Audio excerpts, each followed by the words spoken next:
Very good, my dear students. Today I am going to explain you chapter second, his journey to London. That means when Gandhiji went to London, then how did he spend his journey on the way? The ship was moving onwards on the sea, but his heart was lagging behind. जब Gandhi ji ship से London जा रहे थे, तब वो अपनी बहुत सारी यादें छोड़कर जा रहे थे और उनका जो हार्ट था वो बहुत ज़्यादा संकोची था. The wet eyes of his mother and the tearful face of his wife still made him restless. जब उनकी मदर उनको छोड़ने आई शिप पर, तब उनकी आंखें बहुत भीगी हुई थी. इवन उनकी जो वाइफ थी वो भी बहुत ज़्यादा सैडी थी.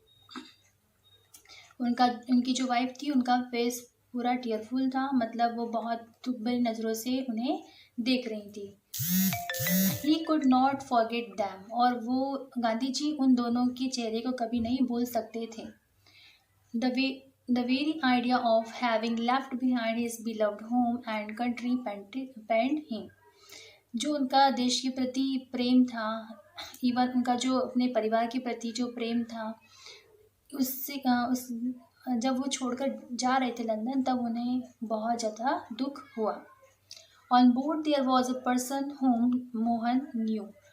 जब मोहनदास ने वहाँ पर बोर्ड किया, तो वहाँ पर सिर्फ एक ही पर्सन था जिसको वो जानते थे. He was a Rajkot lawyer. वो राजकोट के ही एक लॉयर थे. मिस्टर मजुमदार बाय नेम, उनका नाम था mister Majumdar. The rest of the passengers were Englishmen whom he hesitated to meet and converse with. बाकी जो पैसेंजर्स थे वहाँ पर वो सारे इंग्लिश मैन थे, क्योंकि वो सारे इंग्लिश बोलते थे और गांधी जी जो थे उन्हें बहुत ही ज़्यादा हेजिटेशन होता था इंग्लिश बोलने में, इसलिए वो किसी से इंटरेक्शन नहीं कर पाते थे. He says, I hesitated even to talk to the steward because I could not speak English well and I was not well acquainted with English etiquette. Gandhi ji कहते हैं कि मुझे बहुत हिचकिचाहट होती थी लोगों से बात करते वक्त, क्योंकि सारे जो लोग थे वो इंग्लिश ही बोलते थे. इवन उन्हें इंग्लिश नहीं आती थी, उन्हें इंग्लिश के एटिकेट्स नहीं आते थे. बहुत सी चीज़ें जो थी जो उन्हें इंटरेक्शन में यूज़ करना चाहिए थी वो उन्हें बिल्कुल भी नहीं आती थी, इसलिए उन्हें दूसरे लोगों से बात करने में हेजिटेशन होता था. He could not manage to ask him what dishes were vegetarian.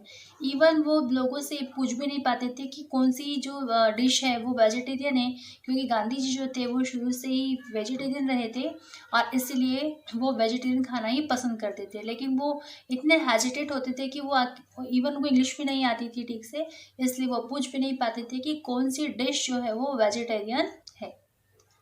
He was not accustomed to using knives and forks, and soon he went to the table and took his meals in his cabin.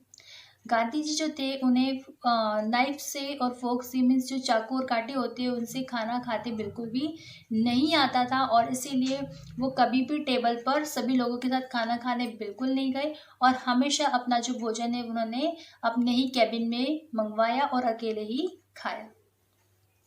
On board he used to get up early and take a bath before 8 o'clock. जब वो board पर गए तो वहाँ पर वो 8 बजे के पहले ही नहा धोकर रेडी हो जाते थे. When it was time to eat, he ate only those things he had brought with him. जब भी नाश्ते का समय होता था, खाना खाने का समय होता था, तो वो चीज़ें खाते थे जो वो लेकर आए थे.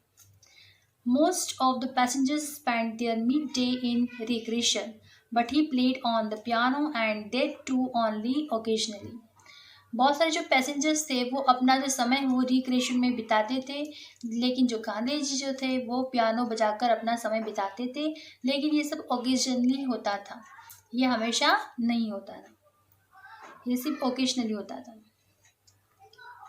His companion, Mr. Majumdar, freely mixed with the passengers on board, but Gandhiji confined himself most of the time to his cabin. Mister Majumdar जो थे, जो कि उनके कंपेनियन के साथी थे गांधी जी के, वो सारे पैसेंजर के साथ घुल मिल गए थे, अच्छे से उनके साथ टाइम स्पेंड करते थे, खाना खाते थे, सारी जो चीज़ें थी वो सब उनके साथ रहकर करते थे। लेकिन जो गांधी जी जो हैं वो बहुत ही संकोची स्वभाव के थे और वो बहुत जल्दी किसी के साथ मिक्स नहीं हो पाते थे और इसीलिए वो अकेले रहना ही पसंद करते थे और अपना मोस्टली टाइम जो है वो अपने केबिन में ही बिताते थे। Mister Majumdar asked him several time, mister Majumdar ने उनसे कई बार पूछा, why don't you meet and talk to the people, तुम लोगों से मिलते क्यों नहीं हो, उनसे बात क्यों नहीं करते हो। A lawyer ought to be communicative, उन्होंने ये भी कहा कि एक जो लॉयर होता है उसे कम्युनिकेटिव होना चाहिए, मतलब लोगों से बातचीत करते रहना चाहिए ताकि वो लोगों की भावनाएं को समझ पाए और उनको उनकी जो व्यूज़ या ओपिनियन को जान पाए।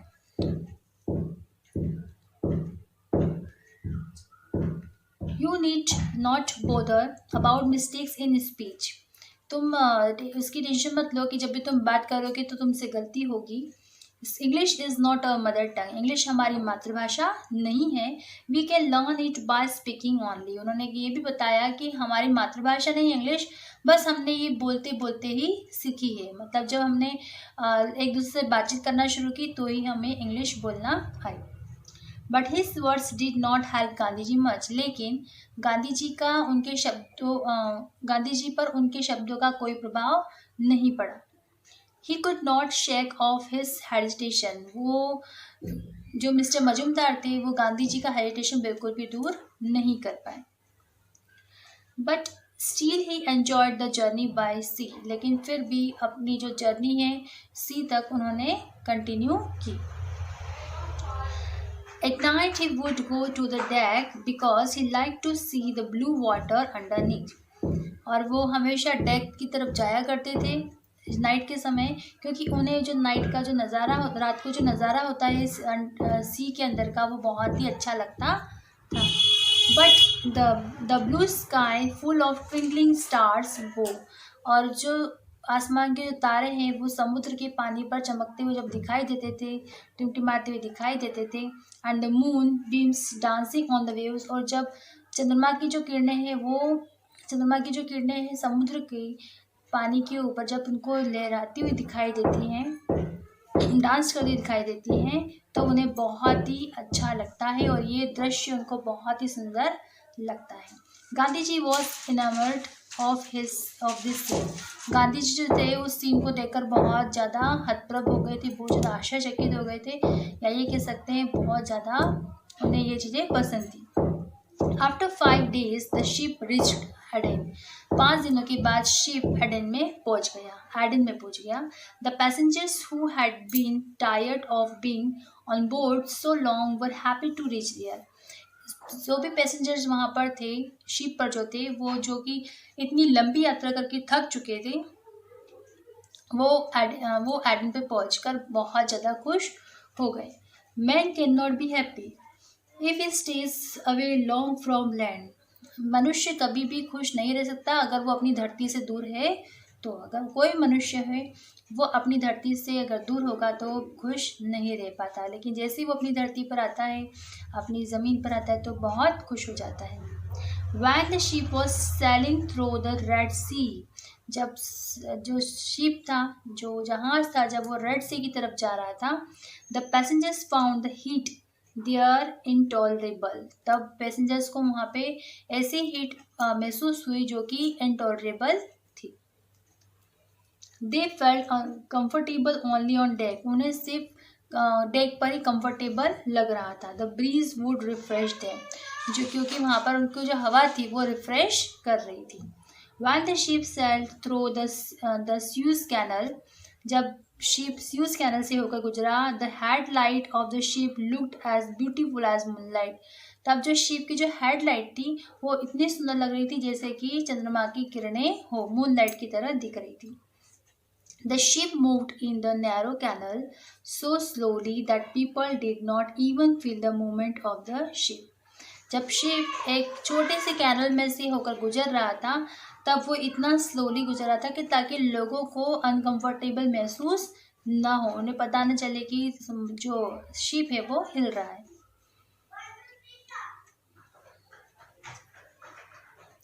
At the other end of the canal there was port said where the ship had a brief halt. At the other end of the canal, और जो कैनल का जो दूसरा वाला जो हिस्सा था जहाँ से शिप बाहर आने वाला था, देयर वॉज पोर्ट सेट, वहाँ पे एक पोर्ट सेट था, where the ship had a brief halt, जहाँ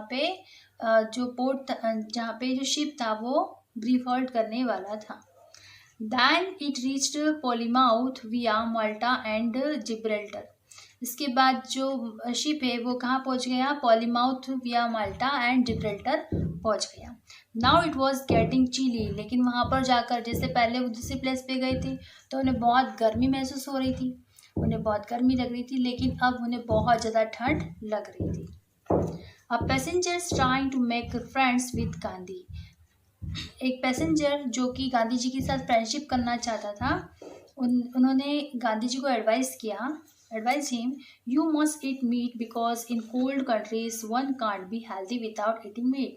उन्होंने गांधी जी से कहा कि आपको भी मीट मतलब मांस खाना चाहिए, क्योंकि ऐसे जो देश होते हैं जो कि बहुत चिली होते हैं, बहुत ठंडे देश होते हैं, वहाँ पर हम जैसे लोगों का रहना बहुत मुश्किल हो जाता है जो कि मीट नहीं खाते. तो जो एक व्यक्ति था, जो पैसेंजर था, उसने गांधी जी से कहा कि आपको भी मीट खाना चाहिए. But I have heard that there are plenty of vegetarians in England. लेकिन गांधी जी ने भी जवाब दिया कि मुझे तो लगता है और मुझे तो ये भी पता है कि इंग्लैंड में तो बहुत सारे वेजिटेरियन हैं. It's a lie, said the passenger. Passenger ने कहा कि ये तो झूठ है. Amongst the people I know there is none who doesn't eat meat.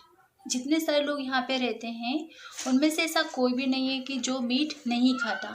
You may not take liquor if you so desire but you must take meat. उसने ये भी कहा, पैसेंजर ने, मोहनदास से, कि तुम्हारी इच्छा हो तो तुम लिकॉर ले सकते हो, लेकिन शराब ले सकते हो, लेकिन अगर तुम्हारी इच्छा है तो मत लेना, लेकिन तुम्हें मीट तो खाना ही होगा. ऐसा उस पैसेंजर ने मोहनदास से कहा. Thanking his co-passenger for his advice, Gandhi ji said.